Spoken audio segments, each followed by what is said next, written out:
Hi, welcome back to my channel. Today's video, we're going to be talking about the no contact rule. We have a lot to cover. We're going to try and do it as much in a neutral perspective as possible because we want to be very informed on this controversial topic. Let's review. Estrangements is the physical or emotional distancing from one or more family members. And there's about 27% of the United States population in this condition.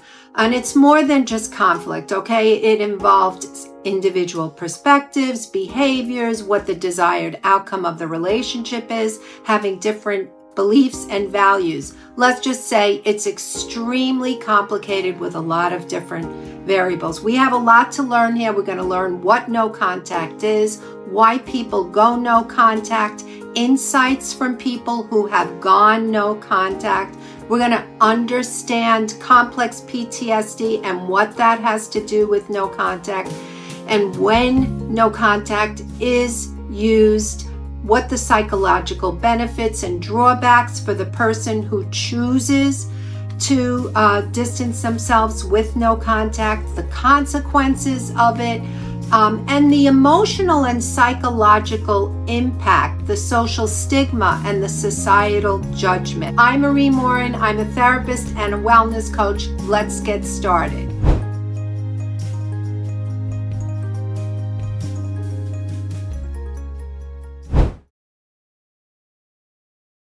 So let's go right into it. There's a lot of backstory to the no contact rule, and in my research, I found that it's not something that's just begun with estranged people. It also has to do with, most of all, is abusive behaviors, domestic cases, CSA, having to do with children, when a couple breaks up. Here's what the no contact rule is. No face-to-face interactions, no calling or answering calls, no sending or responding to texts, no email exchanges, no interactions on social platforms like Facebook, Twitter, or anything like that, no sending messages through any form, through mutual friends or families, and no written correspondence.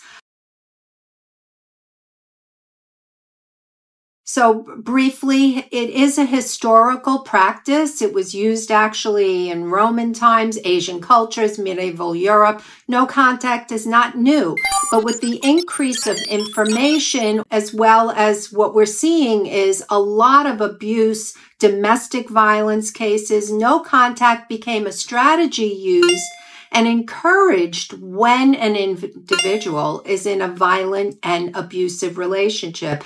This means the person is in danger of harm by another. And today we understand also that no contact is used as a way to maintain a boundary to protect one's safety. So why do people go no contact? So the first reason is protection from abuse. People often go no contact to escape ongoing emotional, physical, or psychological abuse. Constant abuse can seriously harm one's mental health. So naturally, cutting off, getting away from this person makes perfect sense, a way to prevent further damage, okay? So the second thing is complex post-traumatic stress disorder, which is often people who are in this condition go no contact to heal. They've been through prolonged trauma, and staying in the toxic relationship can worsen their symptoms. No contact helps them to create a safe space for recovery. So complex post-traumatic stress disorder describes the results of ongoing, inescapable relational trauma. Unlike post-traumatic stress disorder, that is a one-time traumatic event, it involves being hurt by another person ongoing repeatedly, and often involves also a betrayal and loss of safety. And it's estimated that about 70% of adults, or 223.4 million people in the United States, have experienced at least one form of trauma in their lifetime.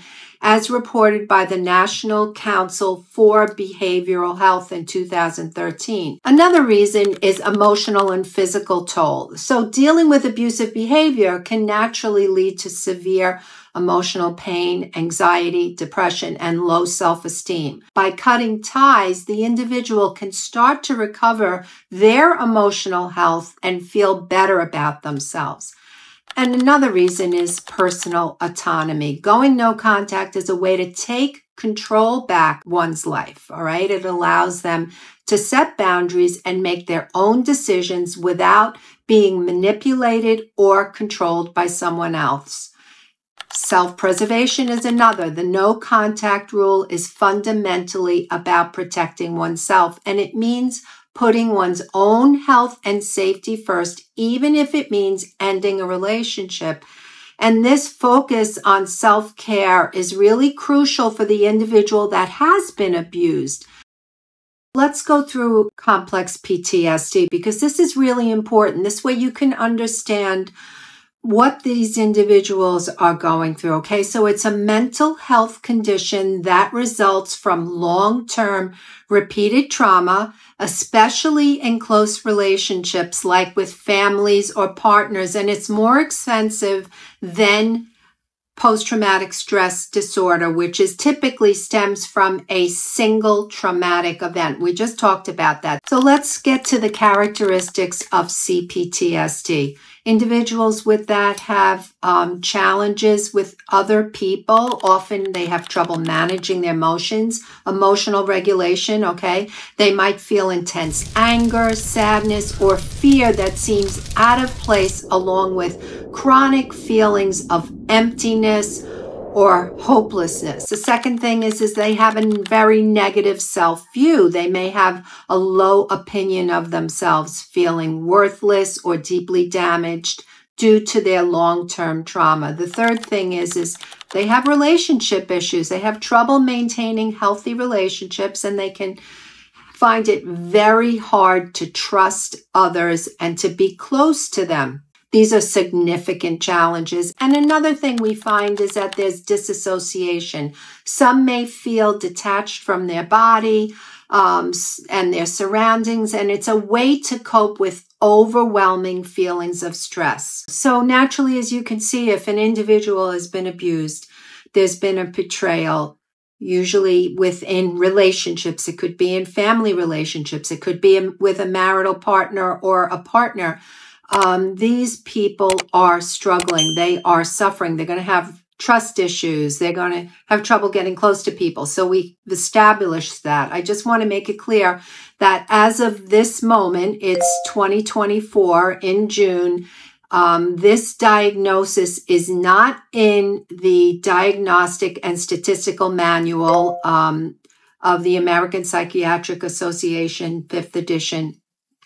But we do know that there is an extensive amount of research and individuals getting this into the DSM-5 so that we can better serve people who have been abused and struggle with this and create treatments for them that will help them get through. What's very important to understand is that acknowledging the difficulty of individuals who have been abused and go through this and then decide, they are hurting. They are definitely hurting. The idea of going no contact for them is an option because they need to get out of the burning building. They need to get away from where the origin of and the social contacts and the people that have facilitated their distress. What about the common reasons for going no contact? When is no contact used? So the decision is usually prompted by either a volcanic event, or it could be just an accumulation of events and after a lot of thought, all right?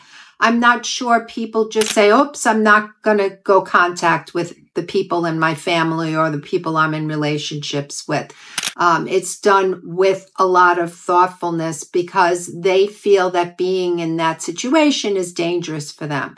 So what are some of the reasons why? 1, boundary violations. This happens when someone repeatedly disrespects or ignores limits. For example, if someone's been asked, like a family member, not to discuss a certain topic because it upsets them, and the other person continues to bring it up, this is a boundary violation. And over time, repeated violations can make it clear to the person that is asking, like, hey, I'm not being regarded or respected.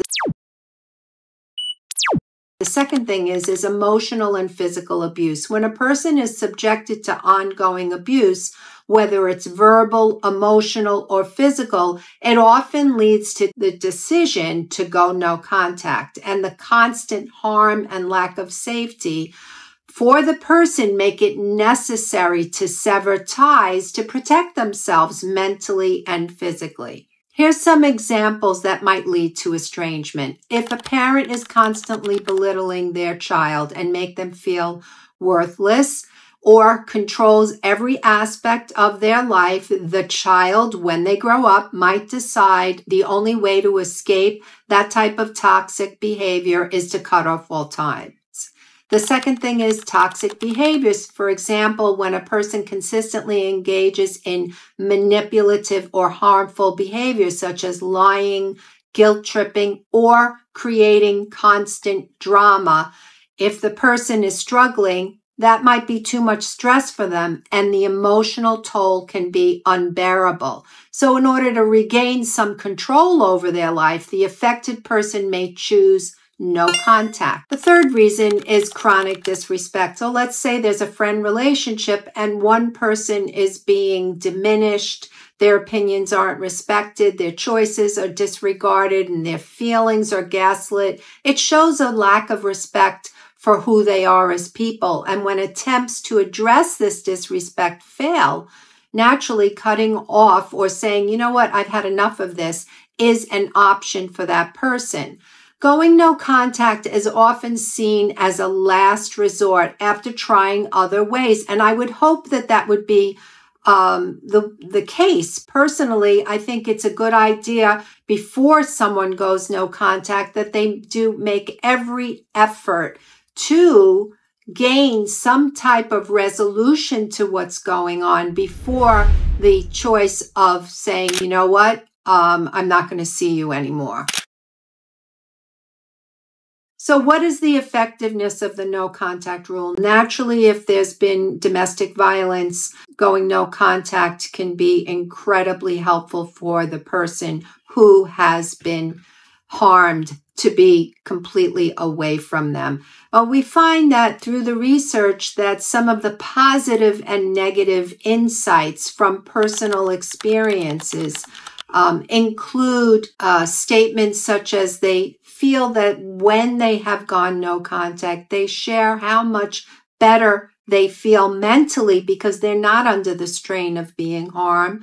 Okay, for example, someone who stops talking to an abusive parent or child might notice that their anxiety and depression improve because they no longer have to deal with this constant negativity or harm. These stories highlight a sense of relief and increased self-worth. Another example would be a person might explain how cutting ties with a toxic family member has allowed them time to focus on positive relationships where they aren't harmed and without the constant stress of dealing with that toxic person.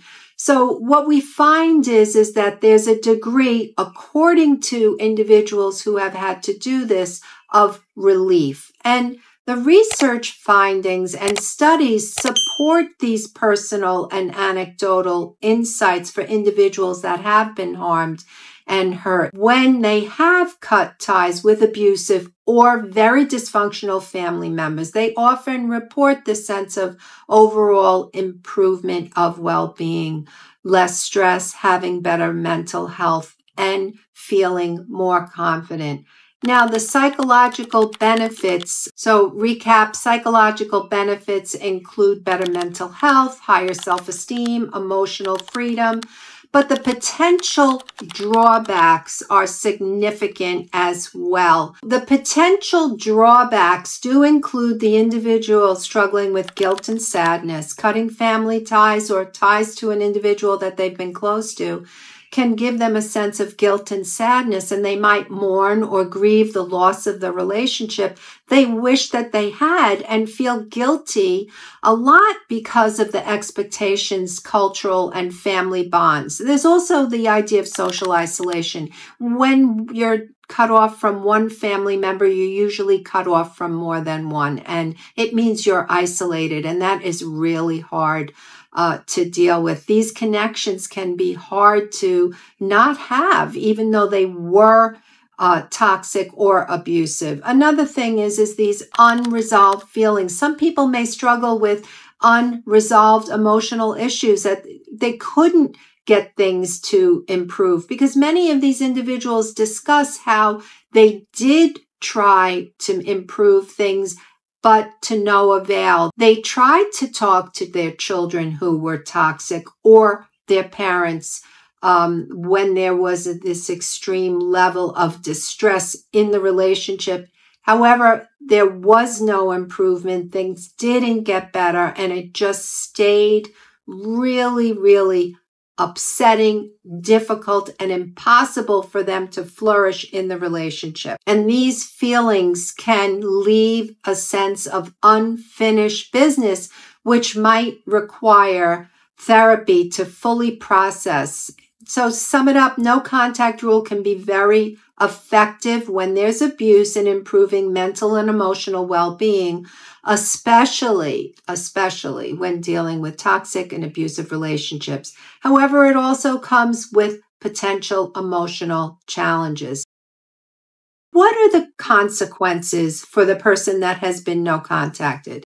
Oh, we've already established that there is usefulness for individuals that have been hurt, harmed, abused, betrayed, that if they go no contact, this is a psychologically beneficial thing to do in order to protect themselves from being harmed. We can agree on that.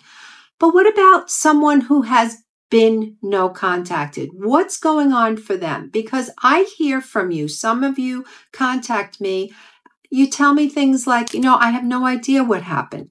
And I understand that. And I know if we had an opportunity to talk, maybe we could sift this through. Sometimes this happens with parental alienation.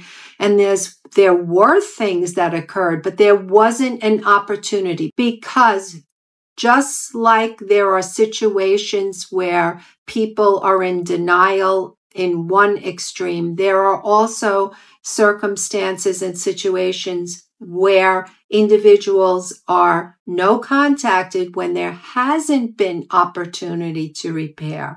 As I stated a moment ago, in cases of parental alienation, often there's this no contact happens, and the parent that has been denied access to their child is sitting there saying, wait a second now, yeah, there's things that have gone on, but I haven't had the opportunity. And this is very, very difficult for them.